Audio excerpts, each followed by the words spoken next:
In today's fast-moving world of technology, registration systems and the internet, it is hard to believe that so many adults can still go missing. This brief documentary looks into missing people in the UK, which usually starts here. When someone reports a missing person to the police, their investigation gets underway. Concerned relatives and friends need to give a good description, recent photo, and some idea why and where the person went missing. This vital information helps the police to take action. There are many reasons for why people go missing. Here are just some the police have to deal with.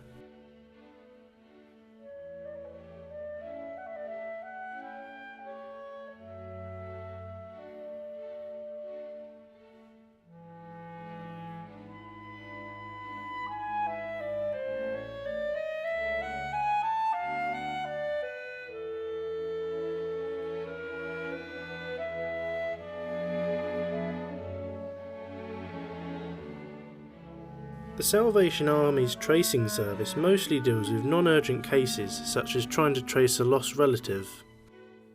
Whilst searching for a missing person, the police work closely with other agencies on urgent cases, which also offer the distressed family support whilst they wait for any news. But the first main place relatives are turned to is the National Missing People's Helpline. Here, the staff work 24 hours a day, 7 days a week. Hello, missing people.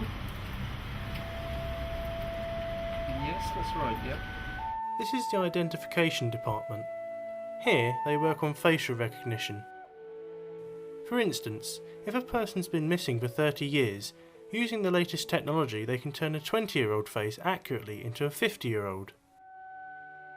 I met with Brian, a member of staff here, who explains more about this growing missing issue. Missing people is a lifeline for those who are missing a loved one. How long has your charity been helping missing people, and how did this first start? The charity was first set up in 1992 off the back of Susie Lamplu's disappearance. Susie Lamplu was the estate agent who went out to meet a client one lunchtime and was never seen again. Two ladies who were friends of the Lamplus were involved in supporting their family and were eventually involved with fundraising for the Susie Lamplu Trust. And they felt that there was a void that needed filling for support for the families of people who had been reported missing. Although the police do offer family liaison, it was felt that this wasn't really a satisfactory measure, and the charity grew in size and then became an organisation that actually started to look for people and was registered as a charity in 1993. Approximately how many adults went missing in the UK last year? The Home Office estimate that 210,000 people are reported missing in the UK every year. Of that 210,000, about 100,000 are thought to be under 18s, and the vast majority of those cases do return within 72 hours, but thousands do not, and that's where Missing People charity steps in.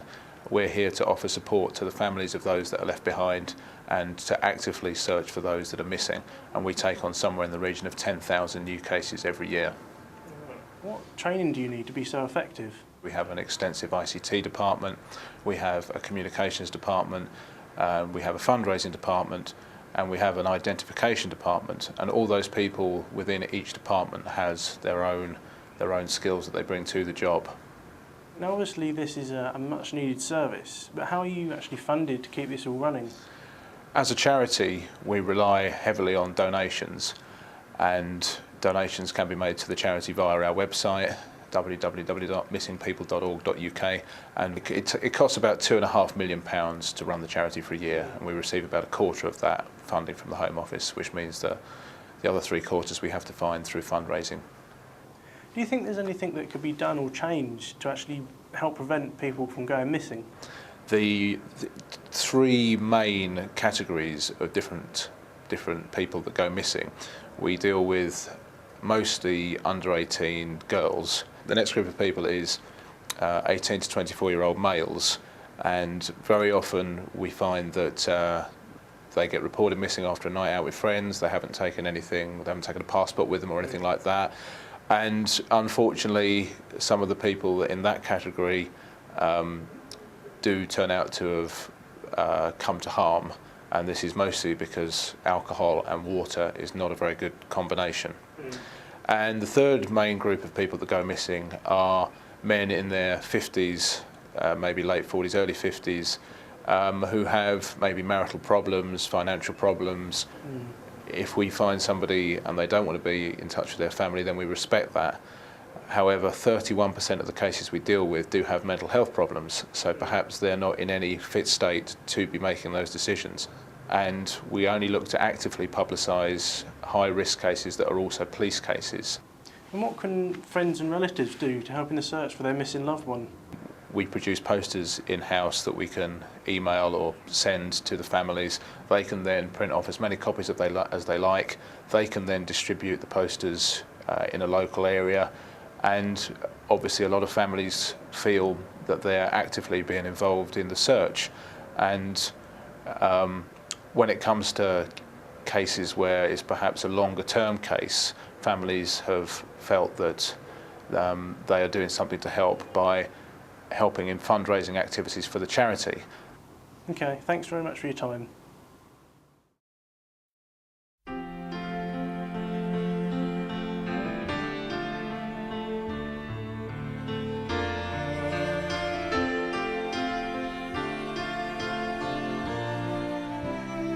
Thinking of my going, how to cut the thread and leave it all behind, looking windward for my compass. I take each day as it arrives, but these miss you nights are the longest.